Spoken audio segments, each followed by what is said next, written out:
Lampu jalan terang berpijar, lampu berdiri di atas papan.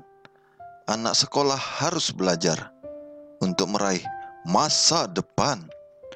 Shalom saudaraku yang dikasihi Kristus, kita bertemu lagi dalam renungan malam pada hari ini, Selasa tanggal 19 Mei tahun 2020. Terima kasih untuk kebersamaan kita hingga pada saat ini. Biarlah banyak hal yang dapat kita dalami dalam pendalaman Alkitab yang sudah kita lakukan selama ini. Mari kita mulai ibadah kita dengan doa. Tuhan yang baik, atas hidup kami, atas seluruh bumi, seluruh dunia, kami percaya Engkau tidak pernah meninggalkan ciptaan-Mu dalam segala kondisi. Biarlah Tuhan kami semakin paham bahwa Engkau Bapa selalu ada untuk keseimbangan, kebaikan dan perbaikan bumi ini. Biarlah Tuhan, nama-Mu saja yang dimuliakan, dan dalam firman Tuhan yang akan kami pelajari juga, kami dibawa lebih dekat kepadamu, memuliakan Engkau dan mengasihi-Mu lebih dalam lagi. Terima kasih Bapa atas segalanya. Jadilah kehendak-Mu dalam hidup kami, pimpinlah kami dimanapun kami berada Tuhan. Di dalam nama Anak Yesus Kristus, Tuhan dan Penebus kami berdoa dan mengucap syukur selalu. Amin. Umat yang dikasihi Yesus, judul renungan malam kita pada hari ini adalah Hari Sabat dan Penciptaan. Sekarang ini Sabat hari ke-7 diserang habis-habisan oleh masyarakat sekuler dan komunitas agama.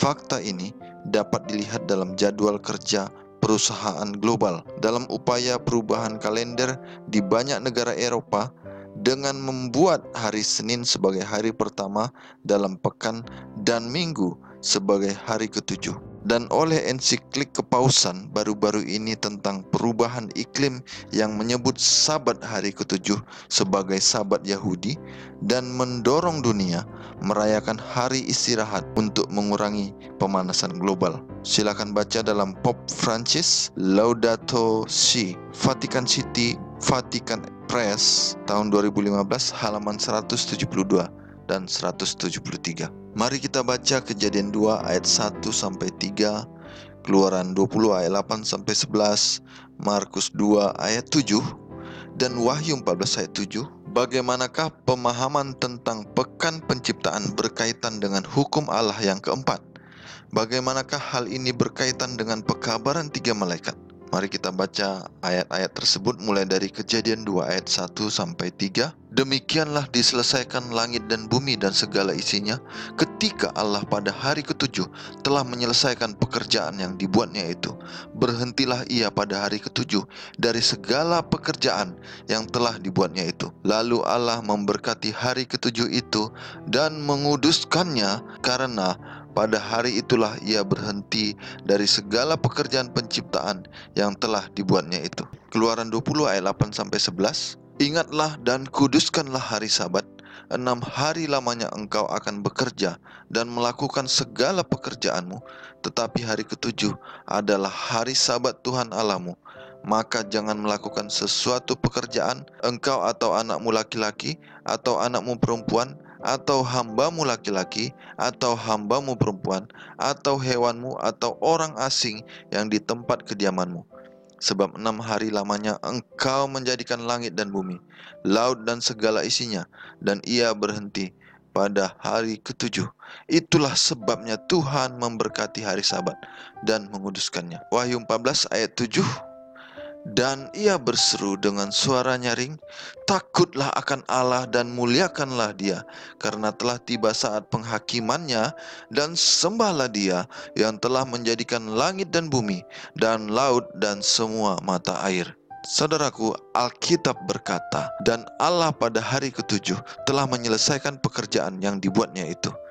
Kejadian 2 ayat 2, New King James Version. Banyak pendukung penciptaan sekarang ini menekankan pekerjaan Tuhan selama 6 hari penciptaan, tetapi mereka lalai untuk mengakui bahwa pekerjaan Tuhan tidak berakhir pada hari ke-6. Pekerjaannya berakhir ketika Dia menciptakan hari Sabat. Inilah sebabnya mengapa Yesus berkata, hari Sabat dijadikan untuk manusia dan bukan manusia untuk hari Sabat. Markus 2 ayat 27, New King James Version. Yesus dapat membuat pernyataan berwenang ini karena ketika dia membuat atau menciptakan Sabat sebagai tanda abadi dan meterai perjanjian Allah dengan umatnya. Sabat bukan hanya untuk orang-orang Ibrani saja, tetapi untuk seluruh umat manusia.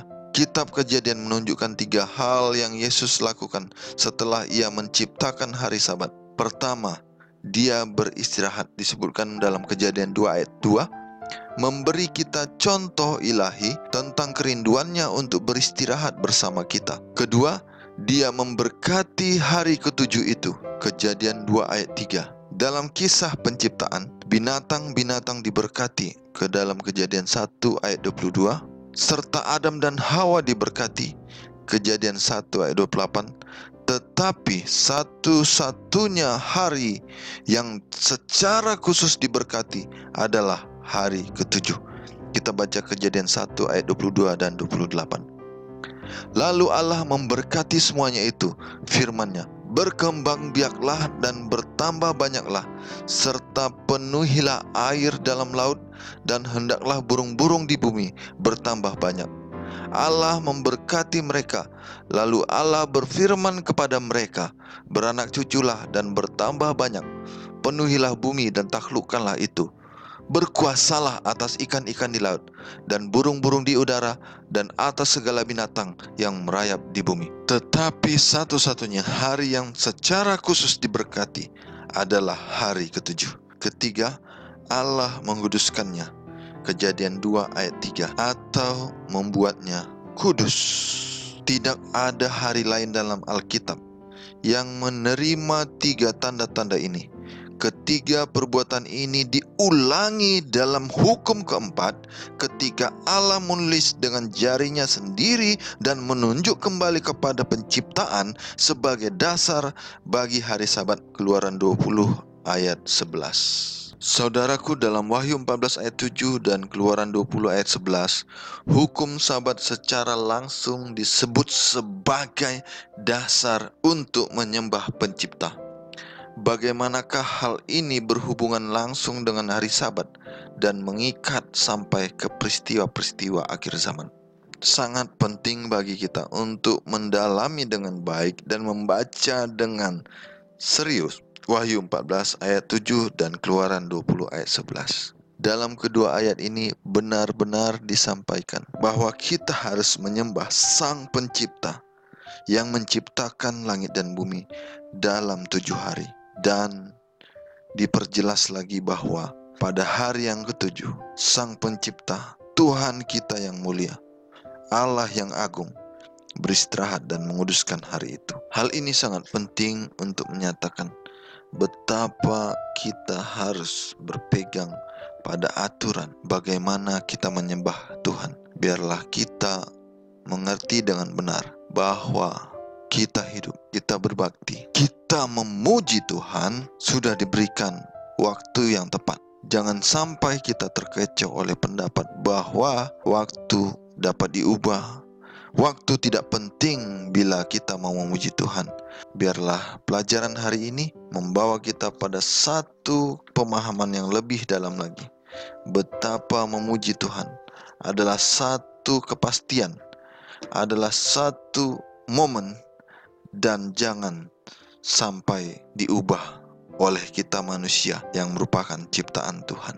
Kita harus mengikuti apa yang Tuhan sampaikan untuk kita manusia lakukan dan memuji Dia bersesuai dengan kehendak dan penetapannya. Biarlah nama Tuhan dimuliakan. Mari kita sama-sama berdoa. Terima kasih Tuhan untuk firman-Mu. Biarlah kami dengan firman ini semakin dikuatkan untuk memuji Engkau, menguduskan hari Sabat-Mu, dan hidup dalam kasih setia-Mu. Jadilah kehendak-Mu dalam hidup kami Bapa, dari sekarang sampai selama-lamanya. Dalam nama Yesus Tuhan dan Penebus kami berdoa dan mengucap syukur selalu. Amin. Jika gelap, nyalakan lilin, beli lilin warnanya merah. Sekolah itu harus disiplin agar masa depan lebih cerah. Horas.